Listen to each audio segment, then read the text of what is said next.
Evangelho segundo escreveu João, capítulo 14, versículo de número 16.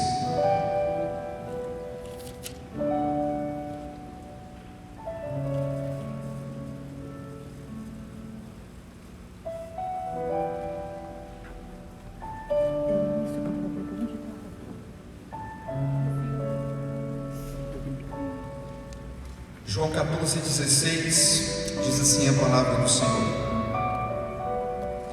E eu rogarei ao Pai, e Ele vos dará outro Consolador, a fim de que esteja para sempre convosco, o Espírito da verdade, que o mundo não pode receber, porque não vê, nem o conhece, mas vós o conheceis, porque Ele habita em vós. Vou ler de novo. E eu rogarei ao Pai, e Ele vos dará outro Consolador, para que Ele possa habitar convosco para sempre, o Espírito da verdade, que o mundo não pode receber, porque não vê, nem o conhece, mas vós o conheceis, porque Ele habita convosco e estará em vós. Verso 18: Eu não vos deixarei sem consolo, eu voltarei para vós. Aleluia. Coloque a mão no seu coração nessa noite. Aleluia. O Espírito Santo de Deus está nessa casa. Você pode dizer amém por isso? Amém. Aleluia. O Espírito de Deus passeia nesse lugar.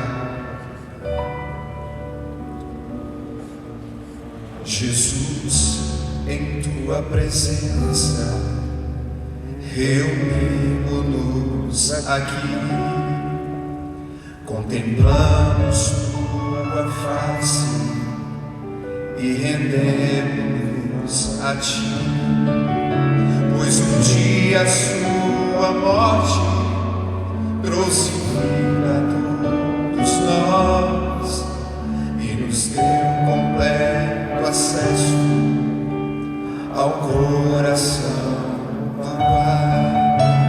E o véu que separava já não separa mais. A luz outrora apagada agora brilha, e cada dia brilha mais. Só pra te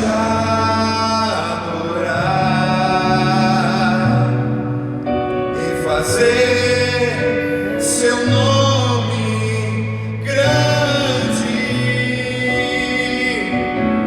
e te dar o louvor que é devido. Acho que é bem forte. Estamos nós aqui. Senhor, estamos aqui não com outra motivação a não ser adorar ao Senhor na beleza da tua santidade. Queremos nessa noite que ainda temos algo para sermos acrescentados ao Senhor e pelo Senhor nas nossas vidas. Pedimos ao Senhor que estabeleça sobre nós a sua vontade, porque não estamos aqui para ser igual e não queremos ser o mesmo, mas precisamos ser transformados cada dia mais à sua imagem, à sua semelhança. E é nesse momento que nós pedimos ao Senhor: toque em nossos corações, transforma a nossa vida, mude o que precisa ser mudado, e que em nome de Jesus, ao sair desta casa, possamos estar cheios do poder do Senhor, do entendimento do Senhor, da graça do Senhor. Não nos permita sair por aquela porta sem antes ter um encontro verdadeiro, sincero, profundo contigo. Essa noite não pode ser mais uma noite, Jesus, mas essa noite tem que ser a noite diferente de todas as outras, como tudo aquilo que o Senhor faz é novo, porque as suas misericórdias se renovam a cada manhã, e elas são exatamente a causa de não sermos consumidos. É por isso que nós, Senhor, declaramos nessa noite a nossa total dependência do Senhor. Precisamos do Senhor para tudo que nós passamos na vida. Aleluia. E E nessa noite eu te peço, assim como foi apresentado pelos enfermos, restaura os abatidos e oprimidos, levanta aqueles que precisam, Senhor, de uma restauração emocional, física, familiar, financeira, em nome de Jesus. Confiamos em Ti, porque uns confiam em carros, outros em cavalos, mas Sua igreja permanece de pé, porque faz menção do nome de Jesus. E aqui nós estamos rendendo graças a Ti, Senhor. Aleluia. O motivo da nossa adoração. Quem pode dar glória a Deus? Glória a Deus. Quem pode dar aleluia? Aleluia. Quem pode nessa noite aplaudir ao Senhor bem forte? Oh, glória. Aleluia. Queridos, é necessário nós entendermos algumas verdades acerca dos evangelhos, porque cada evangelho ele traz a sua particularidade ao mostrar Jesus nas suas narrativas. Quando eu olho, por exemplo, para o evangelho de Mateus, eu vejo Mateus trazendo a figura de Jesus como o Rei dos Reis. Quando eu olho para o evangelho de Marcos, eu vejo Marcos trazendo a figura de Jesus como o servo. Quando eu me deparo com as narrativas de Lucas, eu vejo Lucas trazendo Jesus como o homem perfeito. Quando eu entro no Evangelho de João, eu vejo a narrativa do homem que foi chamado de íntimo de Jesus. E esse homem revela Jesus como o Messias, o Filho de Deus, o prometido. Embora Israel aguardasse um Messias que politicamente trouxesse a restauração a Israel do governo, João afirma em sua narrativa que ele de fato é o Filho de Deus para restaurar a comunhão com Deus, para reconciliar as pessoas a Deus. E essa narrativa, João começa dizendo que no princípio era o Verbo estava com Deus e o Verbo era Deus, e ele se fez carne. Em suas cartas, João vai dizer que para isto se manifestou o Filho de Deus, para desfazer as obras do diabo. E como bem dito pelo pastor Anderson aqui nessa noite, a revelação do Apocalipse foi dada para esse homem, porque todo o Evangelho, embora os 3 primeiros são chamados de sinópticos pelas suas igualdades na narrativa, todos eles trazem Jesus de diferentes visões. E é claro que todos eles vão narrar os fatos que Jesus operou na terra. E um desses fatos, se não a maioria deles, vai dizer que Jesus era sempre acompanhado por uma multidão. E a multidão, ela não tem um número certo de pessoas, porque ela pode se referir a 1000 pessoas, a 2000 pessoas, a 5000 pessoas, a 10.000 pessoas. Nós sabemos que no caso da multiplicação dos pães, Jesus multiplicou pães para 5.000 homens, fora mulheres e crianças. Então existem alguns estudiosos que dizem que o número aproximado dessa multidão pode chegar até 10.000 pessoas.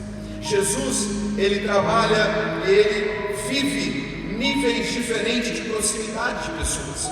Como bem explicado pelo pastor aqui antes de mim, existem os que estão na multidão, existem também aqueles que são os mais próximos, no sentido de ser colega, de cumprimentar de longe, de conversar 5 minutos, mas também existe os 70 discípulos, e dentre desses 70 discípulos existem os 12 apóstolos.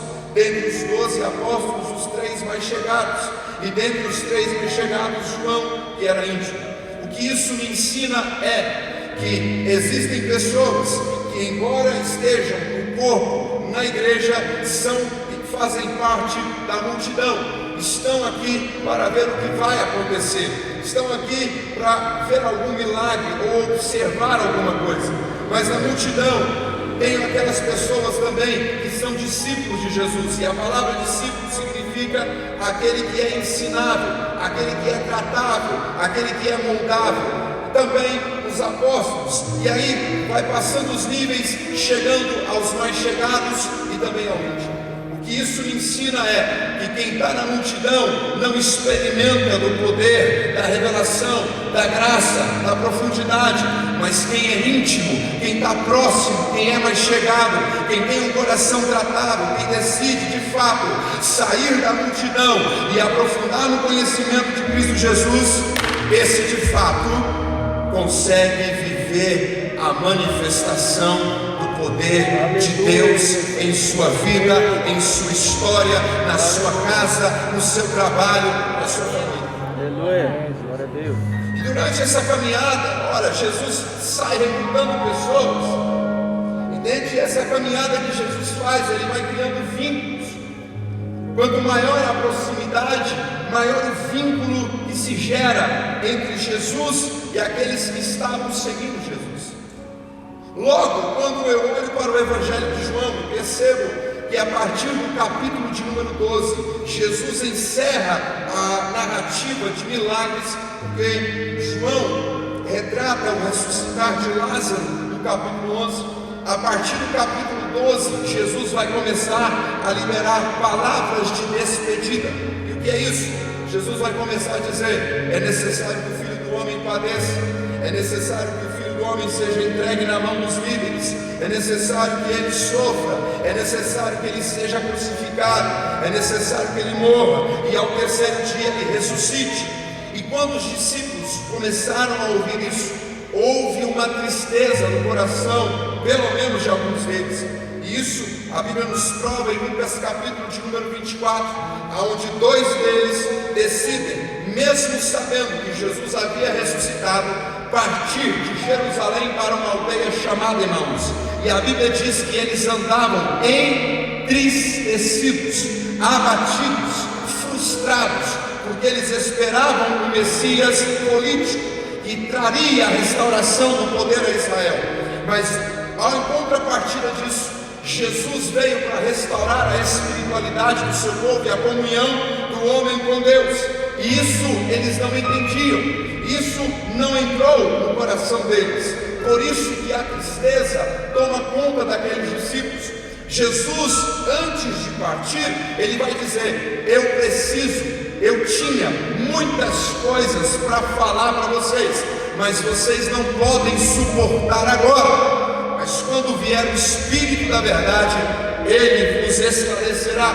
E de fato, os discípulos não entendem por que Jesus tinha que morrer, por que Jesus tinha que padecer, por que Jesus tinha que ir embora. E logo, o vínculo criado entre Jesus e os seus discípulos gera uma tristeza, porque ninguém gosta de despedidas. Despedidas gera um estado de tristeza, principalmente a despedida que é da morte. E aí Jesus chega no versículo que nós lemos, ele olha para os seus discípulos e fala: fiquem tranquilos, porque eu vou para o Pai, mas eu vou orar a Deus para enviar outro Consolador. E a título de curiosidade, a palavra Getsemane significa prensa, e para que o azeite, que é uma das representatividades do Espírito Santo, pudesse ser extraído, o fruto da vide precisava ser prensado, da oliveira precisava ser prensado. E aí então, Jesus, na representatividade, ele é prensado, moído pelas nossas transgressões, pelos nossos pecados, e através de Jesus vem o Espírito Santo. E aí quem é que está em Jerusalém? Todos aqueles discípulos que antes que não entendiam o que Jesus queria dizer com as suas palavras de despedida, agora em Atos capítulo 2 recebem o Espírito Santo de Deus. E eu olho para Pedro, um dos mais emblemáticos símbolos dos apóstolos, ele que foi chamado para ser pescador de homens, para abandonar a sua rede, para largar o alto mar e para se tornar pescador de homens, também deixou com que o medo enfrentasse, ou melhor, entrasse no seu coração, e por isso nega Jesus. Mas ao mesmo instante em que ele é um homem desacreditado até mesmo por si próprio, Jesus, como o pastor disse, prega para ele novamente, traz a essência a Pedro novamente, e quando o Espírito Santo de Deus desce sobre a vida de Pedro, Pedro tem uma clareza exata daquilo que Jesus queria passar para ele, daquelas palavras que eles antes não podiam suportar. Agora o Espírito Santo traz a clareza, e na primeira ministração de Pedro, 3.000 pessoas se convertem a Jesus. Um homem louco, um homem que não sabia se controlar nos seus impulsos, um homem que não tinha oratória, um homem improvável, um homem que não tinha a aprovação de muitos. Jesus decide levantar ele como um grande anunciador da palavra. E eu quero dizer para você nessa noite, o mesmo Espírito que ressuscitou Jesus dentre os mortos, o mesmo Espírito que desceu nos apóstolos em Atos capítulo 2, é o mesmo Espírito que está sobre você nessa noite, é o mesmo Espírito que habita dentro do seu coração, é o mesmo Espírito que caminha com você todos os dias. Aleluia. Glória a Deus. Glória a Deus. Aleluia. Eu quero tratar nessa noite de pelo menos 4 características desse Espírito Santo. O Espírito Santo tem características tão fortes e infinitas. Na conferência que nós tivemos na nossa igreja, primeiro nós tivemos um tipo de fórum onde as pessoas mandavam as suas perguntas, e uma das perguntas foi: o que nós vamos fazer na eternidade? Eu respondi: na eternidade nós conheceremos a pessoa de Jesus. Aleluia. E jamais esgotaremos o conhecimento de Jesus. Pode passar 1000 anos, 2000 anos, 100 bilhões de anos, e nós continuaremos conhecendo Jesus. Aleluia. Por isso que o Espírito Santo também é inesgotável em sua frente. Mas nessa noite eu quero tratar apenas de 4 características. E Jesus, quando ele diz: eu vou enviar outro Consolador, ele está dizendo que esse Consolador é alguém convocado para estar ou permanecer ao lado de alguém que pleiteia uma causa em favor de alguém diante de um juiz, ou alguém que conduz o conhecimento mais profundo do Evangelho, ou aquele que concede força divina necessária para capacitar o ser humano a passar por lutas, tentações e adversidades. E a primeira coisa que eu entendo da figura do Espírito Santo é que ele nos ajuda em nossas fraquezas. Aleluia. A carta de Paulo aos Romanos, no capítulo de número 8, versículo 26, vai dizer: também o Espírito semelhantemente nos assiste em nossa fraqueza, porque não sabemos como orar como convém, mas o mesmo Espírito intercede por nós sobremaneira com gemidos inexprimíveis.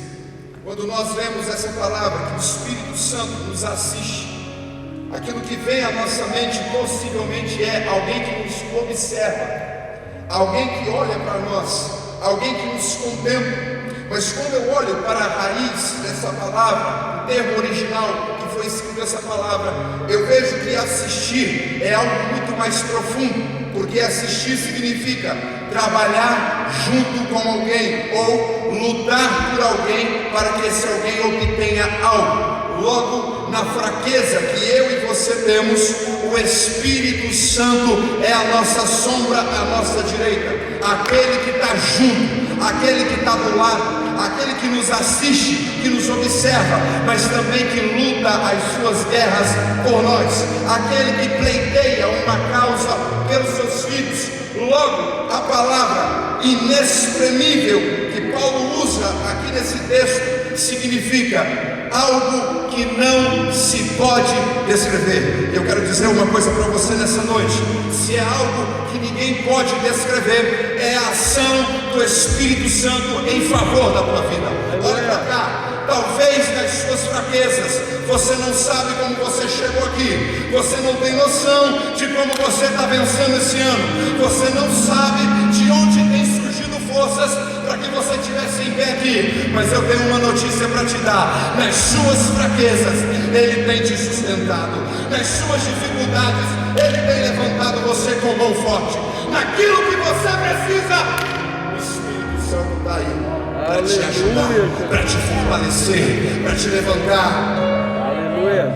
E eu vou dizer algo: o trabalho do Espírito Santo é tão forte, é tão poderoso, é tão sobrenatural, que nenhuma palavra na terra, na língua de todas as nações, pode definir o trabalho dele ao teu favor. A única palavra que define é inexplicável, indefinível, inexprimível. É o trabalho do Espírito Santo de Deus ao favor da sua igreja. Você tem alguém que te acompanha todos os dias. Você levanta, ele está do teu lado. Você sai da tua casa, ele está do teu lado. Você está no trabalho, ele está do teu lado. Você está almoçando, ele está do teu lado. Você chega em casa com o Espírito Santo. Você anda na rua com o Espírito Santo. É por isso que ninguém consegue entender. Quando você chega num lugar, alguma coisa muda. Quando você chega num ambiente, o ambiente se torna leve. Não é porque você é bom, é porque habita em você o Espírito Santo de Deus. Caramba, decanta lá. Oh, glória. Pode levantar a mão e dizer aleluia. Aleluia. Aleluia. Aleluia. Segundo, o Espírito Santo nos guia a toda verdade.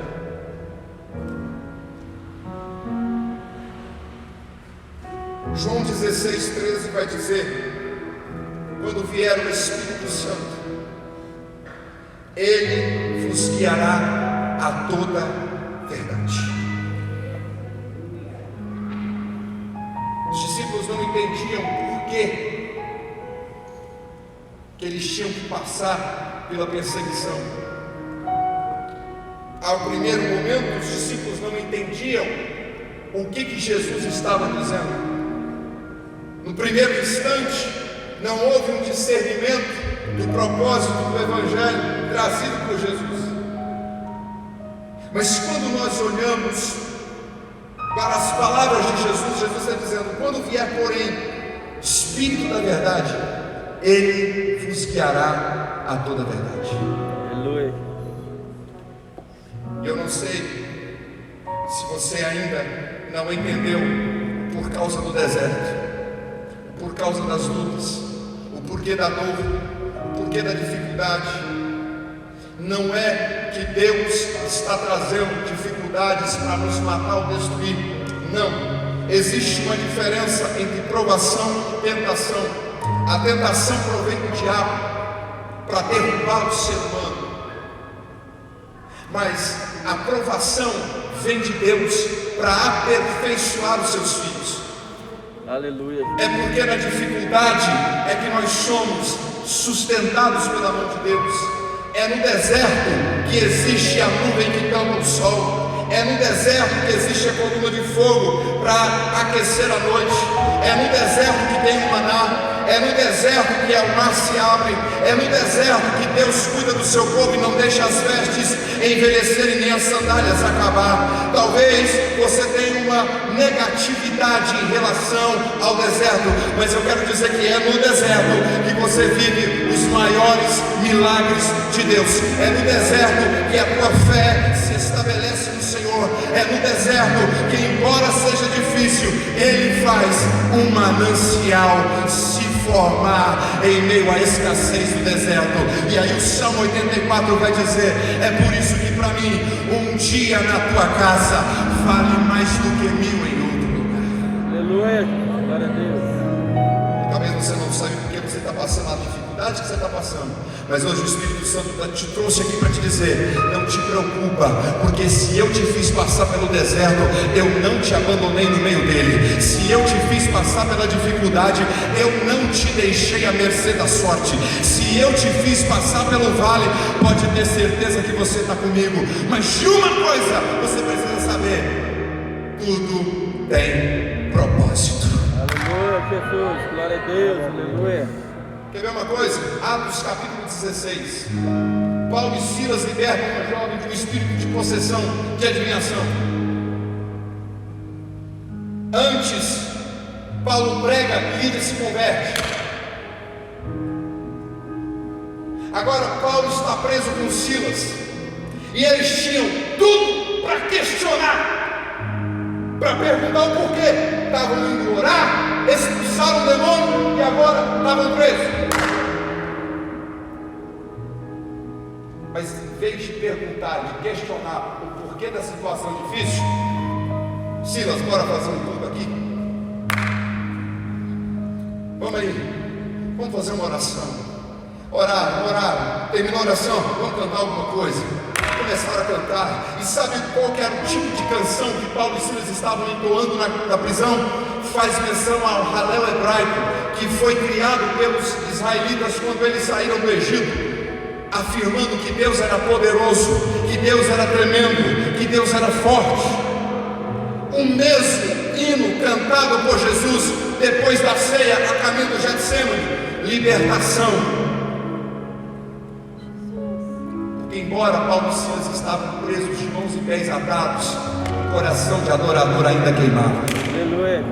A boca de adorador ainda estava aberta para adorar a Deus. Então eles não questionavam, eles só adoravam e oravam a Deus.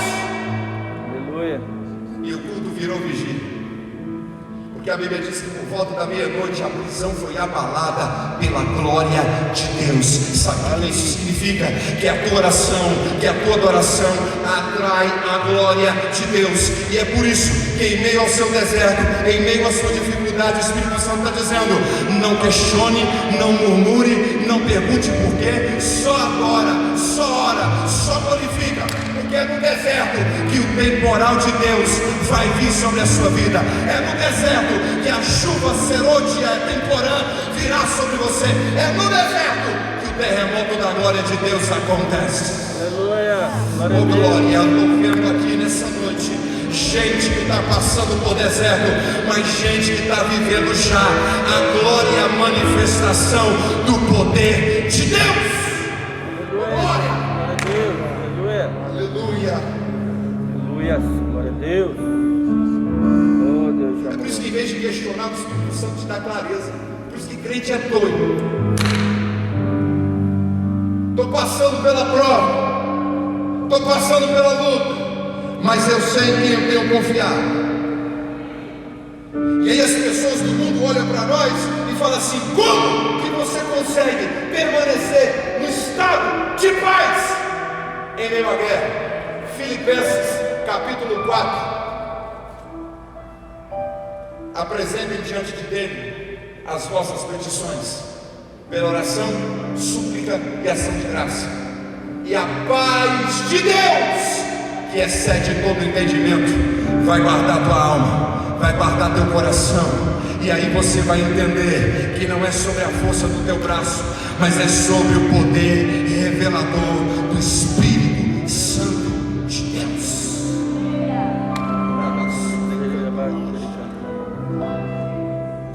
Glória a Deus. O Espírito Santo nos santifica. A salvação ela tem 3 níveis: a conversão, a santificação e a glorificação. Hebreus 12:14 diz que sem santificação ninguém pode ver Deus. Portanto, na obra da santificação, eu sou ajudado pelo Espírito Santo a me tornar santo. A palavra do Senhor vai dizer em 1 Coríntios 6:11: tais fostes alguns de vós, mas vós vos lavastes, mas fostes santificados, mas fostes justificados em o nome do Senhor Jesus Cristo e no Espírito do nosso Deus. Lavar, emblema de purificação. Santificação, processo vitalício para a vida toda. Terceiro, justificação. Seus pecados são perdoados e você é aceito como justo e será tratado como tal por causa dos méritos de Cristo. É exatamente por isso que Romanos 8:1 é sobre a vida da igreja, porque nenhuma condenação há para aqueles que estão em Cristo Jesus, que não andam segundo a carne, mas que andam segundo o Espírito de Deus. Aleluia, Jesus. Glória a Deus. Nas nossas conversas, eu e o pastor Anderson, nós comentamos sobre pastores que trazem mensagens que não confrontam, pelo contrário, conforta o ser humano a continuar no estado que ele está. É por isso que nós temos uma geração de gente que está doente, porque gente que ouve uma palavra que confronta, ele não suporta, porque ele foi acostumado a crer que a graça já pagou tudo, ele pode continuar na vida que ele está. É por isso que tem conversões que na verdade são apenas conversões de fachada, porque não houve mudança. E eu estou dizendo isso aqui porque a palavra me dá respaldo. 2 Coríntios capítulo 5, versículo 17: aquele que está em Cristo, nova criatura é. As coisas velhas passaram, tudo se fez novo. Aleluia. E é por isso que a palavra tem que bater mesmo, tem que confrontar mesmo, porque existe aqui dentro uma natureza ruim, má, pecaminosa, que precisa todos os dias da palavra para se santificar. Aleluia. E aí Jesus me ensina em Mateus capítulo 4, porque todas as vezes que o diabo veio tentar Jesus, Jesus disse: aqui não, aqui tem palavra, não é só de pão que vive o homem, mas é de toda a palavra que sai da boca de Deus. Aleluia. Eu não duvido da palavra, por isso eu não me lanço daqui abaixo, porque eu sei que em todos os meus caminhos Deus tem me sustentado, eu não preciso botar a palavra à prova. Terceiro, eu não adoro ao mundo e não aceito nenhum prato do diabo, porque o amor de Deus é maior do que qualquer coisa que o diabo possa me oferecer para me levar para o mundo. Glória a Deus.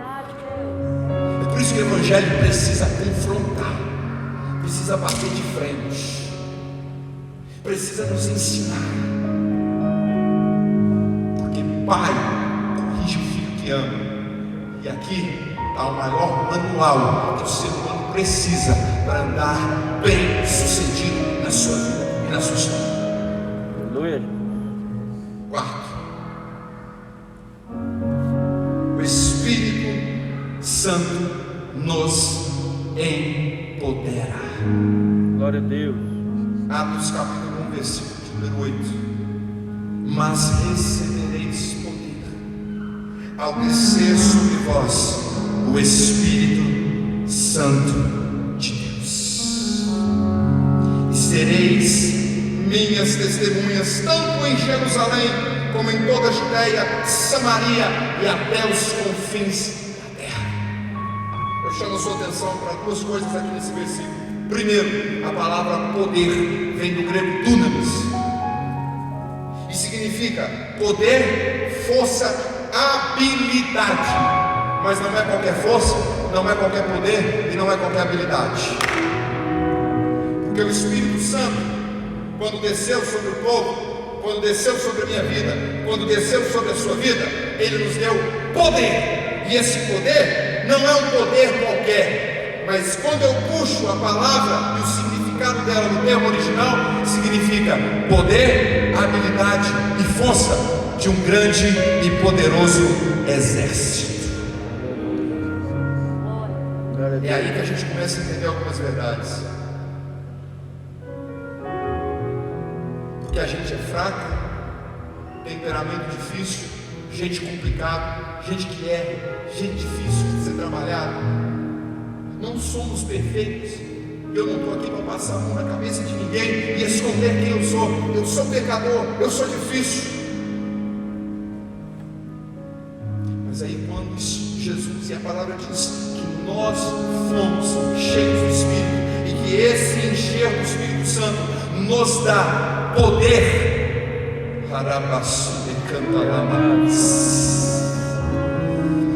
é alguém que tem o poder como de um exército poderoso, mesmo sendo fraco.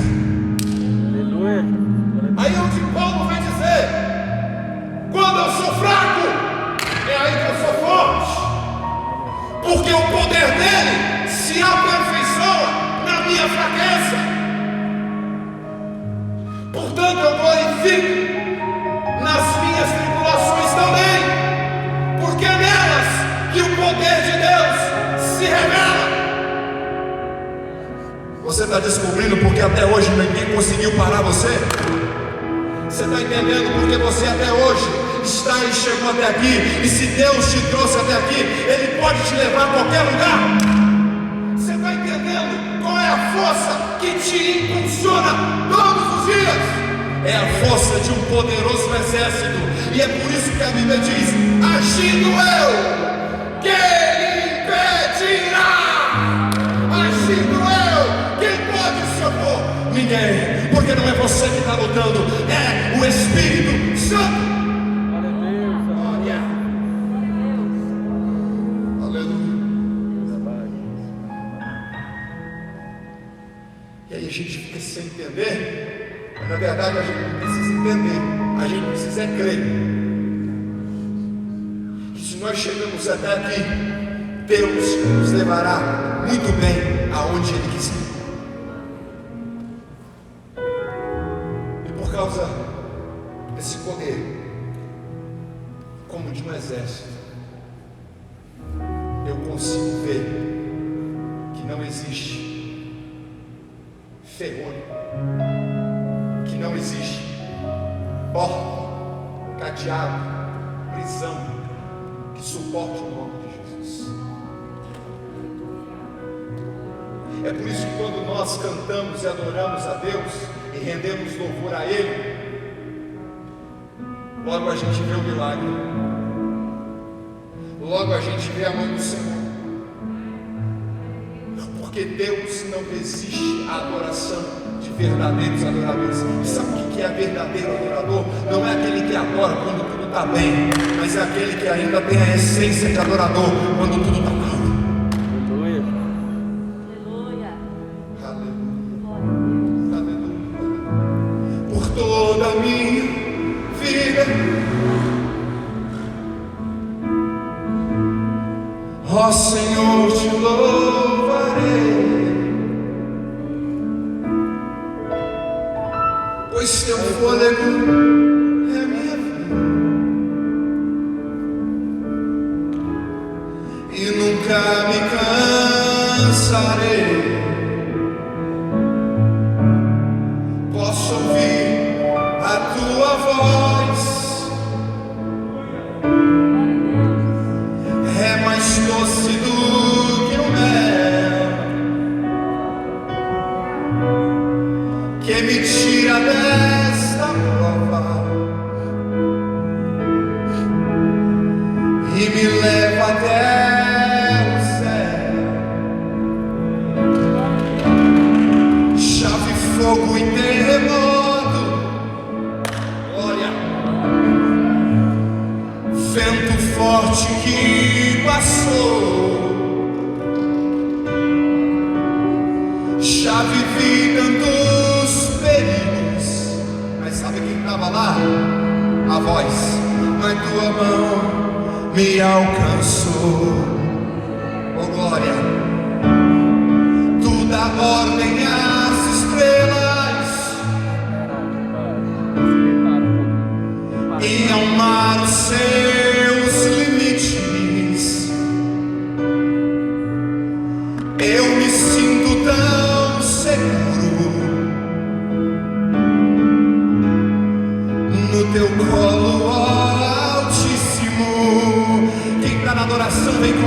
nessa noite diz: não há ferrolho, nem portas que se fechem diante da tua voz. Não há doenças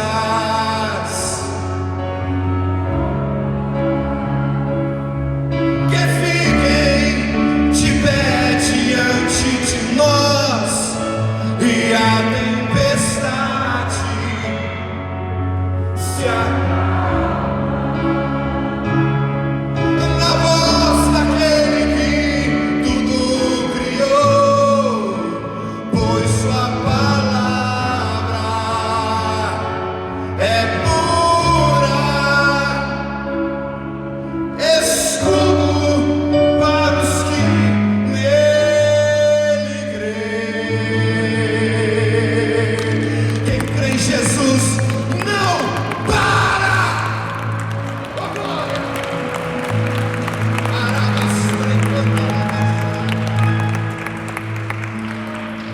Aleluia. Glória a Deus.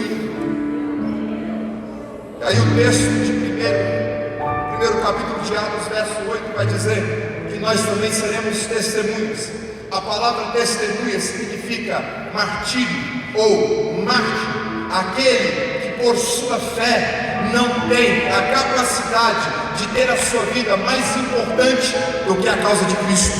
Logo, a morte para ele é honrosa, porque ele crê no Evangelho e não vende a sua fé por absolutamente nada. É por isso que alguns dos cristãos, tanto de Atos como nos dias de hoje, foram mortos e estão sendo mortos por causa do Evangelho. São mártires. Mas olhe para cá. A palavra testemunha significa também aquele que vive grandes acontecimentos. Aleluia, Jesus. Eu quero profetizar nessa noite, porque a tua vida vai passar e presenciar grandes acontecimentos para a glória de Deus. Aleluia.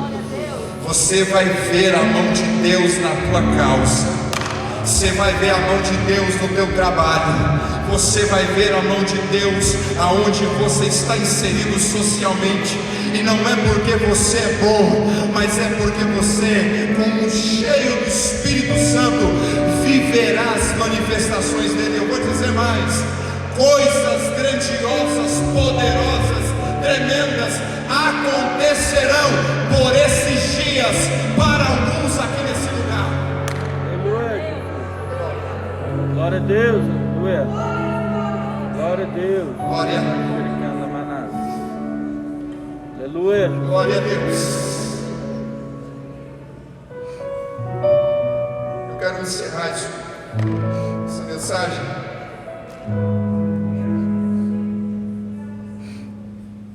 porque quem é cheio do Espírito Santo não teme, mas confia.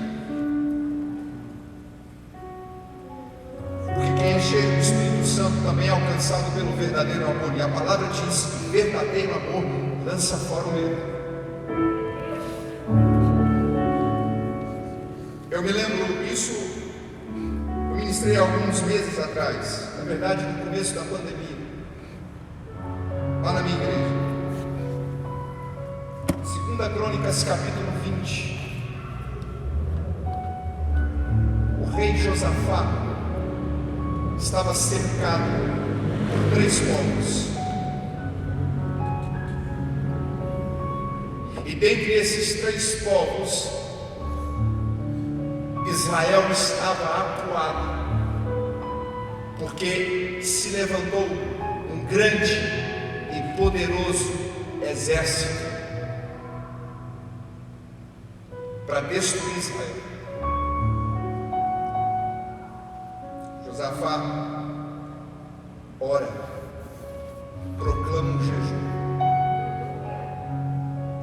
Toda a nação busca Deus. E a Bíblia diz que no meio do povo Deus levantou um jovem, um rapaz, para profetizar, dizendo: ouve Israel, e a ti também, ó rei, porque nessa batalha vocês não terão que lutar. Aleluia. Porque eu sairei a peleja e vos darei a vitória. Vocês só precisam colocar os levitas na frente para adorar e contemplar o que eu vou fazer com o exército inimigo.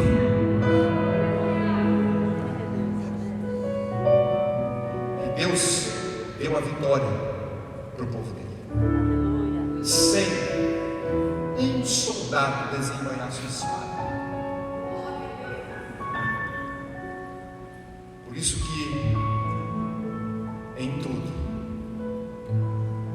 toda a minha dificuldade, em todos os meus problemas, eu posso louvar. Então louve, simplesmente louve. Tá chorando, louve. Precisando, louve. Tá sofrendo, louve. Não importa, louve. O seu louvor invade o céu. E o quê? Deus vai na frente. Quem pé comigo? Tirando os espinhos,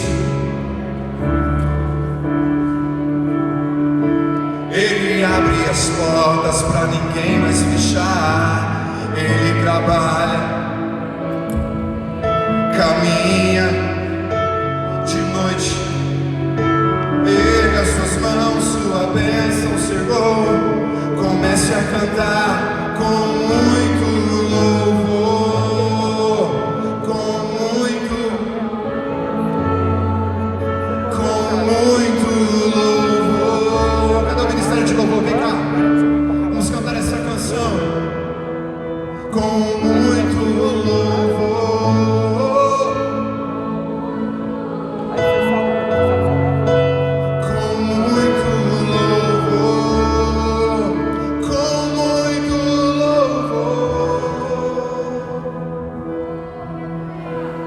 Deus não rejeita a oração.